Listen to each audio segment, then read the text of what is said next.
The St. John of Damascus Orthodox Educational Initiative presents the Damascene Podcast. Chapter 2. How he became lame with a swelling in his knee and was cured by an angel. But because to everyone who hath shall be given, and he shall have abundance, that is, to everyone who hath a determination and the love of virtue, shall be given by divine providence an abundance of these things, since Cuthbert, the child of God, carefully retained in his mind what he had received from the admonition of man. He was also thought worthy of being comforted by the company and conversation of angels, for his knee was seized with a sudden pain, and began to swell into a large tumour.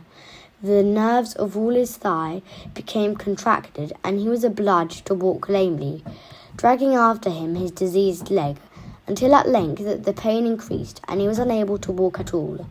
One day he had been carried out of doors by the attendants, and was reclining in the open air, when he suddenly saw at a distance a man on horseback approaching, clothed in white garments, and honourable to be looked upon, and the horse too on which he sat was of incomparable beauty. He drew near to Cuthbert and saluted him mildly, and asked him as in jest whether he had no civilities to show to such a guest.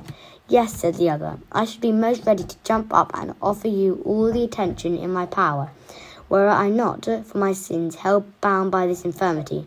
For long has this painful swelling in my knee, and no physician with all his care has yet been able to heal me."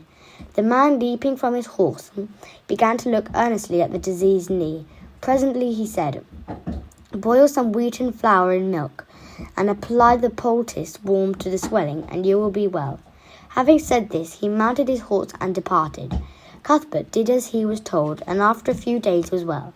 He at once perceived that it was an angel who had given him the advice, and sent by him who formerly deigned to send his archangel Raphael to restore the eyesight of Tobit.